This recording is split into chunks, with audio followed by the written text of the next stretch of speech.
Dementia Researcher with a blog and a rating. The idea of personal branding can make researchers wince. It sounds like something out of a marketing seminar or a YouTube hustle tutorial. But here's the thing. You already have a brand, whether you like it or not. Every email you send, every time you chat with colleagues, that presentation you give, the topics you focus on, the way you introduce yourself at conferences, these are all quiet signals. They add up. And if you're not shaping them deliberately, they'll still take shape, just possibly not the way you'd hope.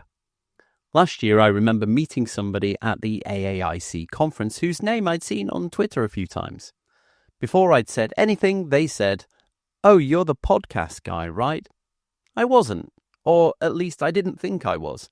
But I realised I'd posted lots of things in a row about needing guests or the shows I'd made, and that was enough.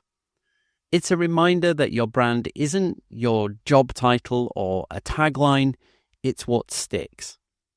So what do you want to be known for? This isn't about polishing your image, it's about clarity. If someone was describing you to a funder or a collaborator or a conference organizer, what would you want them to say? You might be the blood biomarker person or the researcher exploring lived experience in care homes. Being known for something specific doesn't box you in, it gives people a way in. It makes it easier for the right opportunities to find you. That means making intentional choices. Share papers you find interesting, show up to events aligned with your interests, write blog posts like this one. Speak up in meetings when your area is relevant. These little signals accumulate. How do you do that? Well, be consistent, but don't feel trapped. There's a temptation to over-curate your presence, to only post polished takes or to fear that one wrong post will undo your efforts. Honestly, no one's watching that closely. Consistency doesn't mean repetition, it means alignment.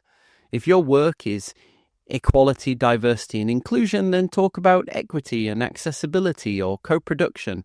It's all part of the same thread. And yes, you're allowed to evolve. Personal brands like research interests shift. That's normal.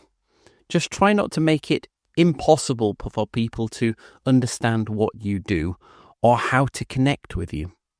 Make it easy for people to find and remember you. This is more practical than profound. Update your profiles. Use a decent headshot. Write a short bio that's clear, not clever. When someone Googles your name, try to make sure at least one or two things they'll find are accurate, recent, and reflect who you are. For example, when you contribute to the Dementia Researcher website, we publish bios on you and make you very findable. So why not join us and write some blogs about the things you want to be known for? If you're comfortable, get on LinkedIn or Blue Sky or Instagram or wherever your community gathers. Not everywhere, just somewhere.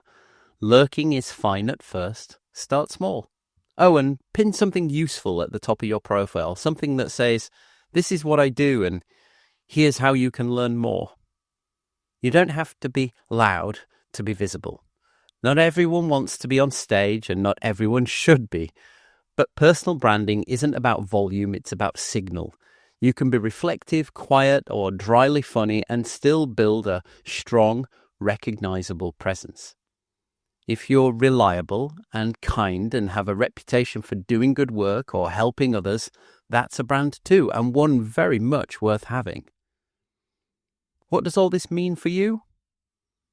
Your personal brand isn't a vanity project. It's about people understanding who you are, what you care about, and why they might want to work with you. As early career researchers, you're already doing the hard part, building expertise, navigating uncertainty, and trying to make a difference. Branding just gives that effort a little more direction, a little more clarity, so that when opportunities knock, they actually find the right door. Turns out, I'm the podcast guy. Who are you? Thank you for listening. Join the Dementia Research bloggers and share your own views.